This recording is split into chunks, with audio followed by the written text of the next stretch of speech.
2025 വർഷത്തെ ബജറ്റിന് ശേഷമുള്ള ആദ്യത്തെ ആനുകൂല്യ വിതരണം നാളെ മുതൽ ആരംഭിക്കുന്നു.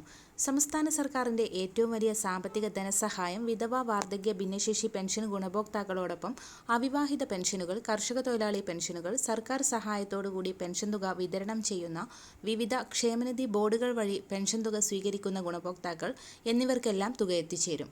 5 ഇനം പെൻഷൻ സ്കീമുകളിൽ ഉൾപ്പെട്ട ഗുണഭോക്താക്കൾക്കും വാർഡടിസ്ഥാനമാക്കിയുള്ള ഭൗതിക സാഹചര്യ പരിശോധന കൂടി ആരംഭിച്ച സാഹചര്യത്തിൽ പെൻഷൻ പട്ടികയിൽ നിന്നും നിലവിൽ പുറത്താക്കപ്പെടുന്ന ഗുണഭോക്താക്കൾക്ക് ഫെബ്രുവരി മാസത്തിലെ പെൻഷന് അർഹതയുണ്ടോ എന്നുള്ള കാര്യത്തിൽ വരും ദിവസങ്ങളിൽ സർക്കാരിന്റെ ഭാഗത്തു നിന്നും പ്രഖ്യാപനമുണ്ടാകും. ഫെബ്രുവരി മാസത്തിൽ ഗുണഭോക്താക്കൾക്ക് സാമ്പത്തിക ധനസഹായം എന്ന നിലയിൽ സർക്കാരിന്റെ സാമൂഹിക സുരക്ഷാ പെൻഷനോടൊപ്പം കേന്ദ്രവിഹിതം കൂടി എത്തിച്ചേരും. 25 ലക്ഷത്തോളം വരുന്ന ഗുണഭോക്താക്കൾക്ക് ബാങ്ക് അക്കൗണ്ടുകളിലേക്ക് കേന്ദ്രവിഹിതം എത്തിച്ചേരും. അർഹതപ്പെട്ട ഗുണഭോക്താക്കളുടെ ആധാർ അധിഷ്ഠിത ബാങ്ക് അക്കൗണ്ടുകളിലേക്കാണ് കേന്ദ്രം തുക കൈമാറുക. ഒരു സ്വിച്ച് ഓൺ പ്രക്രിയയിലൂടെ പ്രധാനമന്ത്രി നേരിട്ടാണ് ഗുണഭോക്താക്കളുടെ ബാങ്ക് അക്കൗണ്ടുകളിലേക്ക് തുക നിക്ഷേപിക്കുക.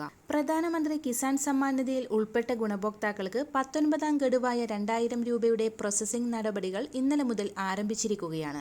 ഫെബ്രുവരി മാസം, അതായത് നാളെ മുതൽ ഗുണഭോക്താക്കളുടെ ബാങ്ക് അക്കൗണ്ടുകളിലേക്ക് തുക എത്തിച്ചേർന്ന് തുടങ്ങുമെന്ന് നേരത്തെ തന്നെ കൃഷി വകുപ്പ് മന്ത്രി അറിയിച്ചിട്ടുണ്ട്. അതുകൊണ്ട് തന്നെ 2 പദ്ധതികളിലും അംഗങ്ങളായിട്ടുള്ള ഗുണഭോക്താക്കൾക്ക് ഈ മാസത്തിൽ, അതായത് നാളെ പെൻഷൻ ഇനത്തിൽ 1600 രൂപയും കേന്ദ്ര സഹായമായി 2000 രൂപയും ചേർത്ത് 3600 രൂപ വരെ ബാങ്ക് അക്കൗണ്ടുകളിൽ ക്രെഡിറ്റ് ആവും. മാസ്റ്ററിംഗ് പൂർത്തിയാക്കിയവർക്ക് മാത്രമാണ് തുക എത്തിച്ചേരുക. വരും ദിവസങ്ങളിലെ ഇൻഫോർമേറ്റീവായ വാർത്തകൾക്കായി ഈ ചാനൽ സബ്സ്ക്രൈബ് ചെയ്യുക.